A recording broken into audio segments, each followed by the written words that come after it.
Zen and the Art of Motorcycle Maintenance, An Inquiry into Values, Robert M Persig, Chapter 9. Now we follow the Yellowstone Valley right across the Montana. It changes from western sagebrush to midwestern cold cornfields and back again, depending on whether it's under irrigation from river. Sometimes we cross over bluffs that take out of the irrigated area, but usually we stay close to the river. We pass by a marker saying something about Lewis and Clark.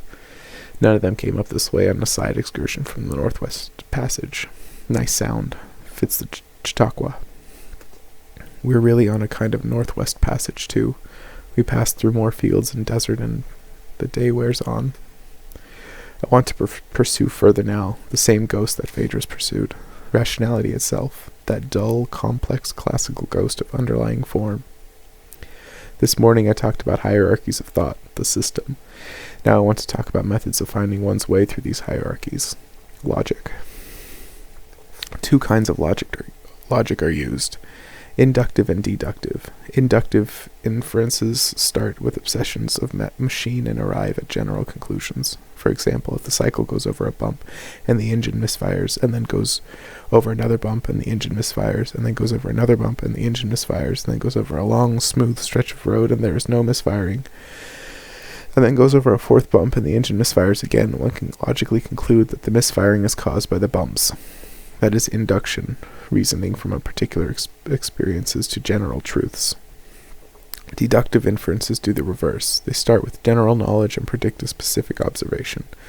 For example, if, from reading the hierarchy of facts from the machine, about the machine, the mechanic knows the horn of the cycle is powered exclusively by electricity from the battery, then he can logically infer that if the battery is dead, the horn will not work. That is deduction.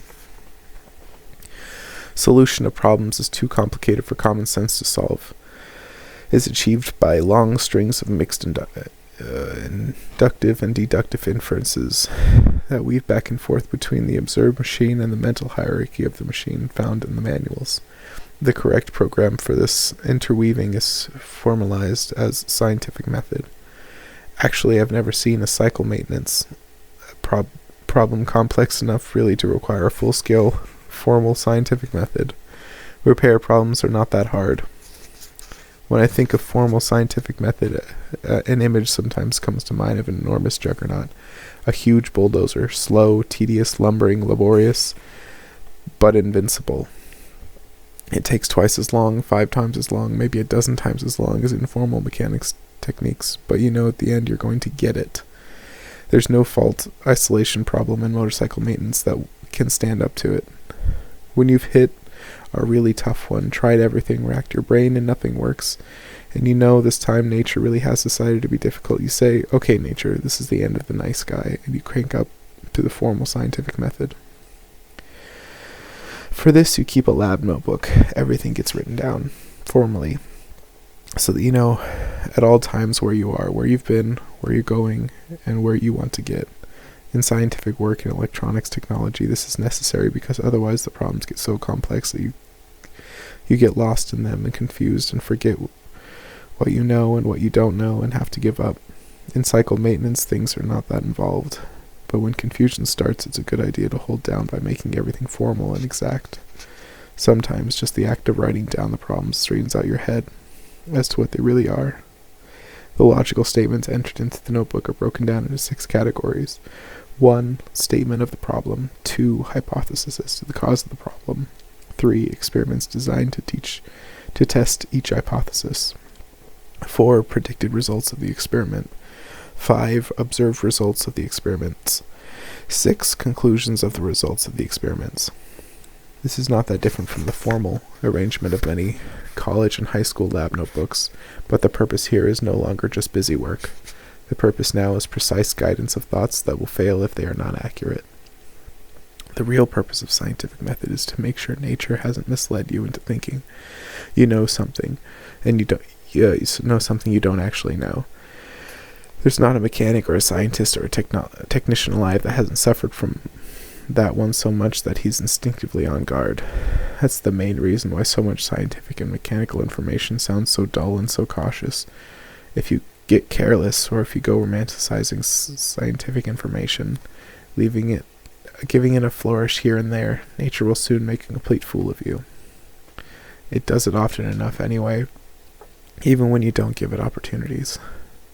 One must be extremely careful and rigidly logical when dealing with nature.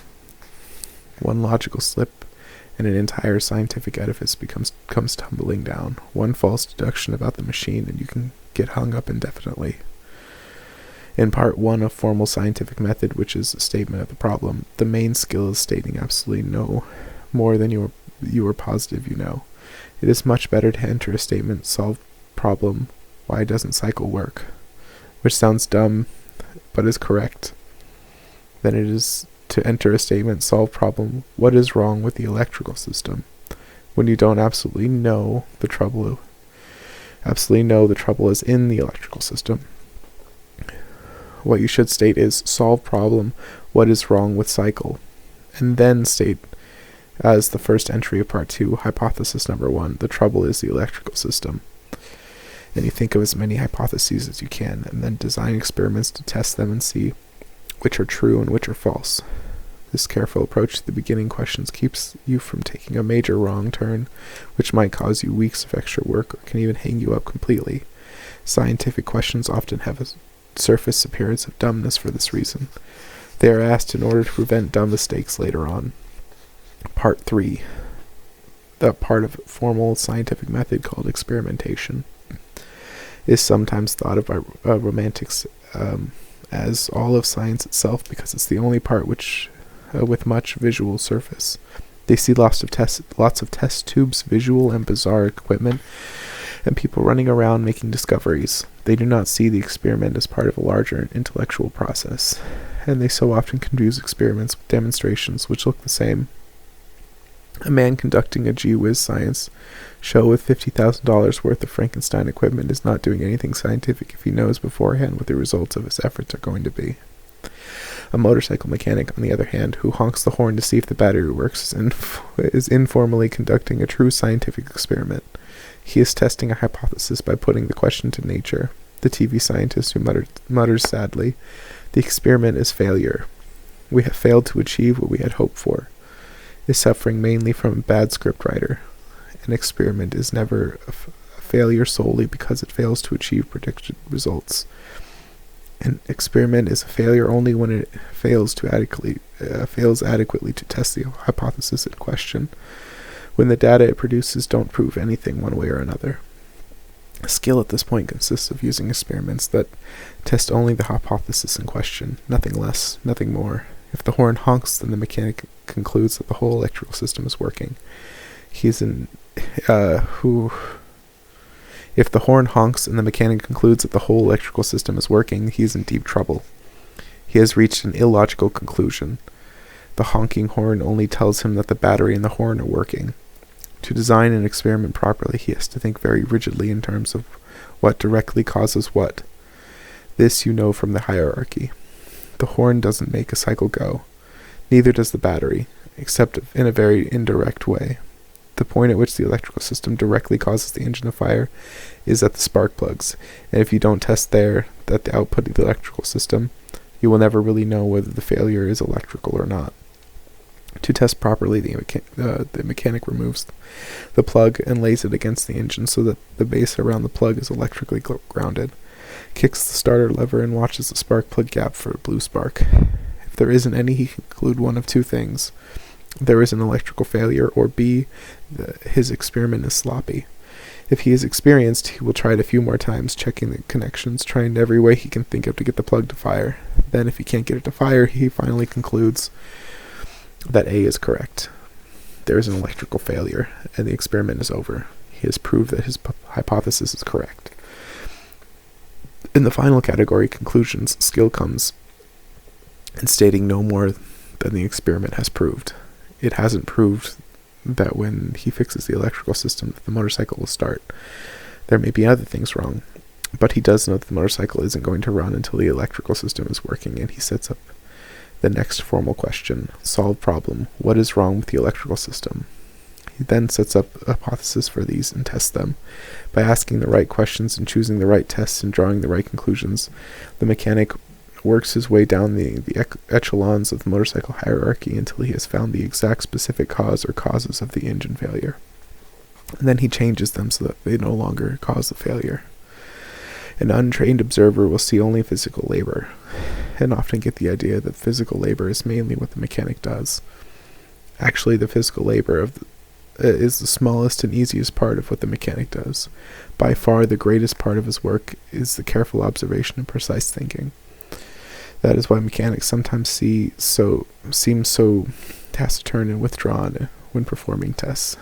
They don't like it when you talk to them because they are concentrating on mental images, hierarchies, and not really looking at you or the physical motorcycle at all. They are using the experiment as part of a program to expand their hierarchy of knowledge of the faulty motorcycle and compare it to the correct hierarchy in their mind. They are looking at underlying form. A car with a trailer coming our way is passing and having trouble getting back into his lane. I flash my headlight to make sure he sees us. He sees us, but he can't get back in. The shoulder is narrow and bumpy. It'll spill us if we take it. I'm braking, honking, flashing. Christ almighty, he panic and heads for our shoulder. I hold steady at the edge of the road. Here he comes! The last moment he goes back and misses us by inches. The cardboard carton flaps and rolls on the road ahead of us, and we watch it for a long time before we come to it, falling off somebody's truck, evidently. Now the shakes come. If we'd been in a car, that would have been a head-on, or a roll in the ditch. We pull off to a little town that could be in the middle of Iowa. The corn is growing high all around, and the smell of fertilizer is heavy in the air. We retreat from the park cycles into an enormous, high-ceilinged old place. To go with the beer this time, I order every kind of snack they've got. And we have late lunch with peanuts, popcorn, pretzels, potato chips, dried anchovies, dried smoked fish of some other kind with a lot of fine little bones in it, Slim Jims, Long Johns, pepperoni, Fritos, beer nuts, ham sausage spread, fried pork rind, and some sesame crackers with extra taste I'm unable to identify. Sylvia says, "I'm still feeling weak." She somehow thought that the cardboard box was our motorcycle rolling over. She somehow thought that cardboard box was our motorcycle rolling over and over again on the highway.